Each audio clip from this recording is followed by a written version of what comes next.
안녕하세요. 산울입니다. 여러분들 모두 반갑습니다. 최근에 집 팔아서 양도세 내느니 차라리 증여하자. 집값 상승으로 요즘 대세가 된 것 같습니다. 배우자 자녀에게 증여를 해주긴 해줘야 되겠는데 부동산을 증여를 할까? 현금을 증여할까? 그도 아니면 차라리 현금을 자녀에게 빌려줄까? 또 증여 후 행여 국세청 세무조사를 받지는 않을까 등등, 즉 어떤 방식으로 증여를 해주는 게 절세 측면에서 가장 유리할지를 놓고 고민을 많이 하시게 될 것 같습니다. 그래서 이번 강의는 여러분들의 고민을 깔끔하게 해결해 드리기 위해서 제가 그동안 국세청에 근무하면서 증여세를 가장 많이 추징당하는 유형과 사례, 그리고 증여세 관련해서 여러분들이 가장 궁금해하시고 질문을 제가 많이 받는 사항들을 총 정리를 해서 알려드리겠습니다. 강의를 끝까지 잘 들어보시고 여러분들께서 가장 유리한 방법을 선택을 하시기 바랍니다. 그리고 여러분들께 한 가지 좀 간곡하게 부탁 말씀드리고 싶은 것은, 여러분들이 유튜브 댓글을 보시면 아시겠지만 제가 세금 궁금사항에 대해서는 수많은 질문을 많이 받고 있습니다. 지금까지 질문사항에 대해서는 최대한 성의껏 모두 답변을 해드렸는데요. 본인이 최대한 유튜브 강의나 인터넷 자료 등을 통해서 확인 가능한 사항들은 먼저 여러분들께서 좀 찾아보시고, 도저히 그래도 이해가 안 가는 부분에 대해서는 유튜브 상의 댓글이나 제 카톡으로 문의를 주시게 되면 제가 최대한 친절히 답변을 해드리겠습니다.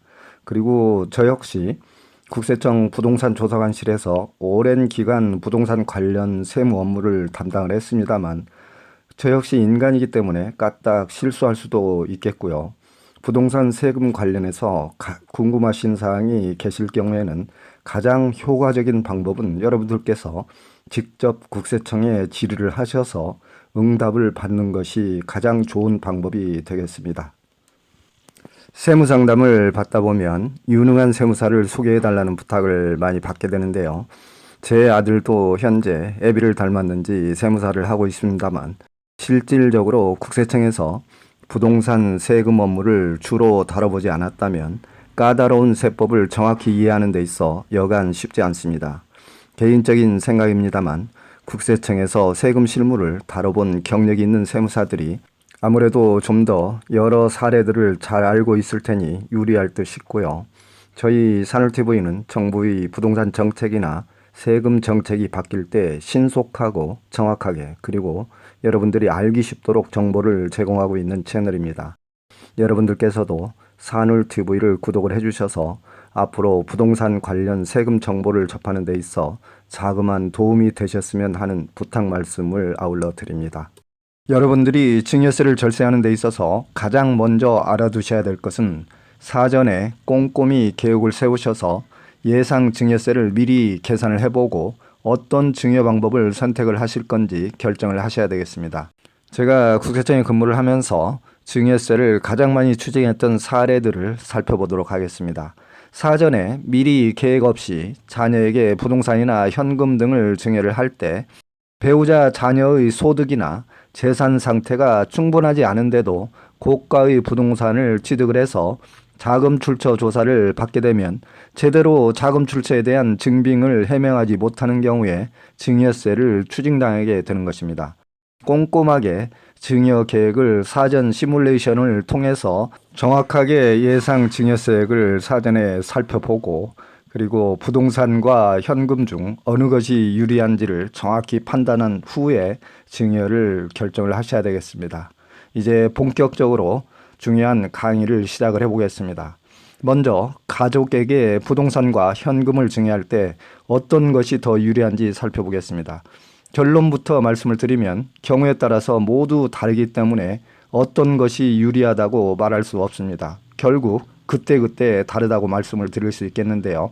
일반적으로 현금은 증여 시 전부 노출이 되어 증여 재산가액으로 잡히기 때문에 부동산보다는 더 유리하다고 알고 있습니다만, 최근에는 부동산도 시가와 공시가격 등의 차이로 인해서 부동산 증여가 유리하다고 알고 있겠지만, 최근에 부동산 증여 시 취득세율이 고가주택인 경우 최고 13.4%까지 대폭 인상이 되었고 이제는 현금과 부동산 중 어느 것이 더 유리하다고 결코 장담할 수가 없게 되었습니다.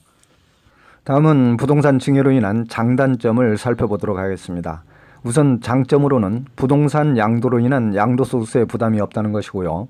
그리고 두 번째로는 당해 부동산에 채무 등의 부채가 있을 때 부담부 증여가 되기 때문에 증여세 절세 효과가 있겠습니다. 그리고 증여재산 평가 방법 중에 시가가 아닌 공시가격으로 당해 자산을 평가할 경우에 평가액이 다소 낮아질 수 있겠습니다. 단점으로는 증여부동산에 대한 취득세를 납부해야 한다는 점, 그리고 부담부 증여의 경우 채무 금액에 대해서는 추후 지속적인 국세청의 사후관리를 받게 된다는 점 등이 있겠습니다. 다음은 현금 증여의 장단점을 살펴보겠는데요. 장점으로는 증여 절차가 매우 간단하고 수증자가 자금을 유용하게 분할해서 활용할 수 있겠습니다. 그리고 증여세 납부자금 부족 시에 편리하게 현금으로 세금을 납부할 수 있겠고요. 만약에 부동산으로 증여를 했다면 자녀가 증여세금을 납부할 능력조차 되지 않는 경우에는 추가로 현금 증여를 해줘야 하는 문제가 발생할 수 있겠습니다. 그리고 단점으로는 현금 전액이 증여 재산가액이 된다는 약간 불리한 점이 있고요. 자녀가 돈 관리를 제대로 하지 못할 경우 현금으로 증여를 했기 때문에 자칫 재산을 낭비할 요소가 있을 수도 있겠습니다. 다음은 이번 강의에서 가장 핵심인 현금 증여와 현금 차용 방법 중에서 어느 방법을 선택하는 게 가장 유리할지 그동안 고민들을 많이 하셨을 텐데요. 본 규정은 비교적 상세히 알아보도록 하겠습니다. 이번 강의는 좀 더 귀를 쫑긋하시고 좀 세세하게 여러분들이 신경 써서 들어주시기 바랍니다. 만약에 현금 증여를 할 경우에는 증여세 납부 의무가 발생을 하지만 증여세만 일단 납부하게 되면 뒤끝이 매우 깨끗합니다. 하지만 현금을 차용을 할 경우에는 증여세 납부 의무는 없지만 국세청의 지속적인 감시의 대상이 되기 때문에 매우 신경을 써야 될 부분입니다. 부모가 자녀에게 부동산 취득자금이나 전세자금을 빌려줄 경우에 국세청에서 정한 법정 이율인 4.6% 이상 이자소득에 대한 이자소득세 27.5%의 납부 의무가 발생하게 되는데요. 이런 경우에 있어서 법정 이율과 실제 지급 이자의 차액이 연간 1,000만 원 미만이면 이런 경우에는 증여세 과세가 배제가 되겠습니다. 따라서 원금 약 2억 1,739만 원 정도는 법정 이자 지급액이 1,000만 원 이하가 되기 때문에 설령 부자지간에 이자 없이 자녀에게 돈을 빌려줘도 증여세를 과세하지 않겠다는 취지가 되겠습니다. 다시 한번 여러분이 쉽게 알아들을 수 있도록 말씀을 좀 드리게 되면 부모가 자녀에게 2억 1,739만 원 정도는 무이자로 돈을 빌려줘도 법정 이율 차이가 1,000만 원 이상 차이가 나지 않기 때문에 증여세를 물지 않고도 자녀에게 돈을 빌려줄 수 있다, 이런 이야기가 되겠습니다. 그렇다면 여러분들은 어떤 선택을 하시겠습니까? 계속 국세청의 사후 감시를 받느니 귀찮다고 생각이 되시면 그냥 깔끔하게 자녀에게 현금 증여를 하시고 증여세까지 납부를 하신 다음에 깨끗하게 끝을 내는 게 좋겠고요. 자녀가 현재 지속적으로 직장을 다니고 있거나 또는 장래에도 소득이 계속 발생할 수 있다고 판단이 된다면 우선 부모들은 자녀에게 돈을 임시로 빌려주고 나중에 돈 벌어서 원금과 이자를 갚아나가게 하는 방법, 이런 방법이 증여세 한 푼도 안 내고 매우 유리한 방법이 되겠습니다. 하지만 자녀가 현재 직업이 없다거나 장래에도 소득을 발생하기가 어려운 경우에는 증여세가 좀 아깝긴 하지만 깔끔하게 현금 증여해주고 세금 내는 것도 속편할 수 있는 방법이 될 수 있겠습니다. 증여세 절세 방법은 어떤 방법이 효과적인지 좀 몇 가지 말씀을 드리고 강의를 마무리하도록 하겠습니다. 현금보다는 부동산 증여를 선택하는 것이 유리하겠습니다. 현금 증여 시는 증여 금액 전체가 증여세 과세가액이 되지만 부동산을 증여를 하는 경우에는 정부의 공시 가격으로 결정되는 경우가 많기 때문에 좀 더 유리하겠고요. 자녀가 소득이 지속적으로 발생이 되는 경우에는 가족 간 차용 거래를 적극 활용하시는 게 좋겠습니다. 다음으로는 앞에서 살펴본 바와 같이 부담부 증여를 활용을 하시고요. 또한 10년 단위의 장기 증여 계획을 세워서 증여 공제 한도 내에서 10년 동안 순차적으로 증여 공제 한도를 받을 수 있도록 장기적인 계획을 세우시는 게 좋겠습니다. 여기서 가족 간의 현금 차용 거래에 대해서 좀 유의사항을 살펴보겠습니다. 세법에서 법적으로 정한 적정 이율은 4.6%입니다. 적정 이자율보다 낮게 주면 그 금액만큼 증여로 간주하게 되는데요. 단 그 금액이 1천만 원 이하라면 증여세 과세 대상에서 제외가 되겠습니다. 예를 들어서 부모로부터 2억 원을 빌린 경우 이율을 0%로 했을 때 적정 이자율을 4.6%를 대입을 하면 920만 원이 되겠는데요. 하지만 920만 원은 1천만 원 이하이기 때문에 증여세 과세 대상에서 제외가 되겠고요. 따라서 결론적으로 말씀을 드리면 약 2억 정도의 금액이라면 이자 없이 자녀에게 증여 후 원금만 상환을 해도 증여세 과세 대상에서 제외될 수 있음을 알 수 있겠습니다. 다음은 여러분들이 궁금해하시는 국세청에서 부동산 취득자금 출처 조사는 어떻게 진행을 하는지 몇 가지 좀 말씀을 드려보겠습니다. 증여세 자금 출처 조사란 납세 의무자가 재산을 취득을 하거나 채무를 상환한 경우 신규 개업 자금 등에 사용한 자금을 그 자금의 원천이 직업이나 나이, 소득 및 재산 상태 등으로 보아서 본인의 능력에 따른 소득이라고 인정하기 어려운 경우에 그 자금의 출처를 밝혀서 증여세 등의 탈루 여부를 확인하고 과세하기 위해서 시행하는 조사가 되겠습니다. 세무조사의 종류와 방법에 대해서는 정기조사, 수시조사, 일반조사, 특별조사, 기획조사로 나눠볼 수 있겠는데요. 세무조사의 종류와 방법에 대해서는 화면상의 표를 참고를 해보시고 증여세와 관련된 조사는 법인사업자가 아닌 개인에 해당이 되기 때문에 수시조사로서 일반조사와 특별조사, 기획조사가 있겠습니다. 다음은 증여세 관련 세무조사의 종류와 방법 등을 한번 살펴보겠는데요. 증여세와 관련해서는 일반조사와 특별조사, 기획조사가 있겠는데 증여 재산가액이나 취득 부동산가액 등이 규모가 비교적 작고 세금 탈루 혐의가 경미한 경우에는 일반조사가 되겠고요. 반대로 특별조사는 증여 재산가액, 즉 부동산 취득가액 등이 규모가 크고 세금 탈루 혐의가 많다고 생각되는 경우에 특별조사를 진행을 하는 것이고요. 기획조사란 일정한 소득이 없는 호화생활자, 고소득자의 대규모 탈세 혐의, 미성년자나 부녀자 등의 소득이 없는 자 등이 대규모 부동산 등을 취득한 경우에 해당이 되겠습니다. 다음은 자녀나 배우자에게 현금 증여 시 주의사항을 좀 알아보겠는데요.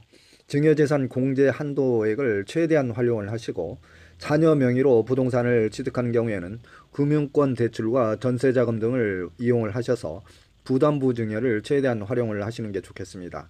그리고 증여세 신고 납부 기한 내에 신고를 함으로써 세액공제 3% 혜택을 받으시는 게 좋겠고요. 반드시 증여계약서를 작성을 하고 증여한 현금은 자녀나 배우자의 통장 명의로 입금을 하도록 하는 게 좋겠습니다.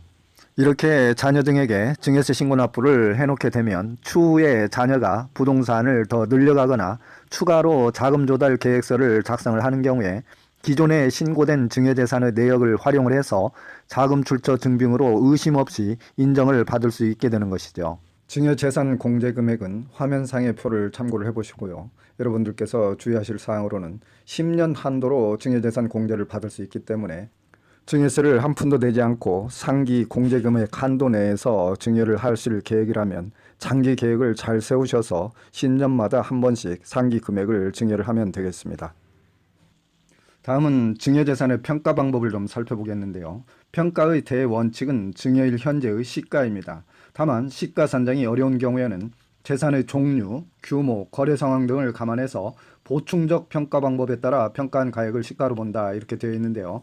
여기서 시가라는 것은 불특정 다수인 사이에서 자유로이 거래가 이루어지는 경우 통상 성립된다고 인정되는 가액을 말하는 것으로서 증여일 전 6개월과 증여일 후 3개월 이내의 기간 동안 매매나 감정, 수용, 경매 또는 매매가 있는 경우에는 그 확인되는 가액을 말하는 것입니다. 다음은 시가 산정이 어려운 경우에 증여재산의 평가 방법을 보충적 평가 방법에 의한다 그렇게 되어 있는데요. 보충적 평가 방법으로서 토지는 개별 공시지가가 되겠고요. 주택은 부동산 가격 공시 법률에 의해서 개별 주택 가격 및 공종주택 가격으로 평가를 하는 것이고 일반 건물은 신축 가격 기준의 구조 용도, 위치나 개별 건물의 특성 등을 참작을 해서 매년 1회 이상 국세청장이 산정 고시하는 가액으로 평가를 하게 되겠습니다. 다음은 여러분들이 증여세 계산을 보다 더 정확하고 알기 쉽게 할 수 있도록 계산 사례를 좀 살펴보겠습니다. 증여세 계산 방법은 매우 간단합니다. 증여 재산가액에서 증여 공제가액을 차감을 하고 증여세율을 적용을 해서 누진 공제액을 차감을 해주면 실제 증여세 산출세액과 납부세액이 계산이 되겠습니다.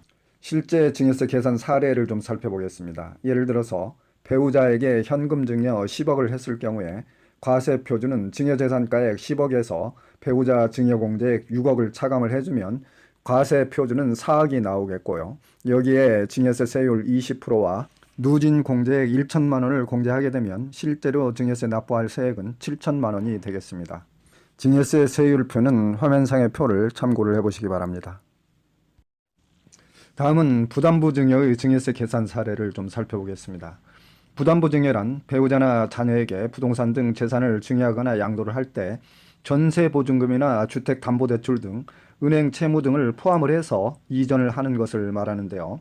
예를 들어서 주택가액 10억, 전세보증금 5억을 자녀에게 증여를 하는 경우에 증여세 과세표준은 주택가액 10억에서 전세보증금 5억과 증여재산 공제 5천만 원을 차감을 하게 된 4억 5천이 되겠고요. 증여세 산출세액은 8천만 원이 되겠습니다. 다음은 부담부 증여 시 주의해야 될 사항을 좀 살펴보겠습니다.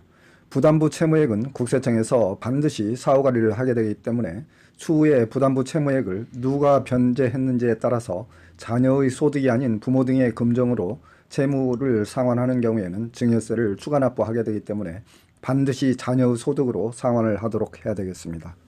그리고 부담부 증여 시 특히 여러분들께서 유의하셔야 될 사항으로는 부담부 채무액만큼은 증여자가 실질적으로 양도한 것으로 간주를 하기 때문에 양도소득세가 과세가 되겠습니다. 따라서 부담부 증여에 대한 양도소득세 계산 사례를 좀 살펴보겠습니다.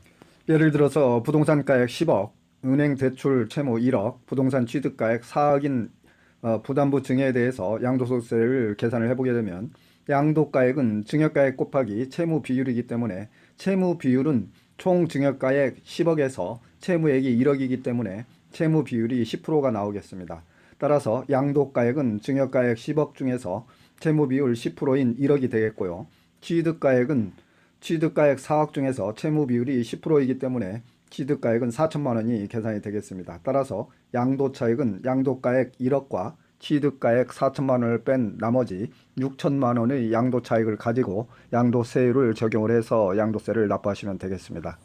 배우자나 자녀가 부동산을 취득할 때 부모로부터 직접 부동산이나 현금을 증여받아 구입할 수도 있고 자녀의 소득 능력이 된다면 정당하게 일반적인 부동산 매매 형태를 취해서 정상적으로 거래를 할 수 있겠습니다만 가족 등 특수관계인 간의 매매 거래는 자칫 시가보다 비정상적으로 높게 또는 낮게 거래를 할 경우에 특수관계인 간의 고가양수, 저가양도에 해당이 되어 양도세나 증여세를 추징당할 수가 있습니다. 따라서 가족 간 부동산 매매 거래에 있어서 양도세와 증여세 문제가 어떻게 발생이 되는지 자세히 살펴보도록 하겠습니다.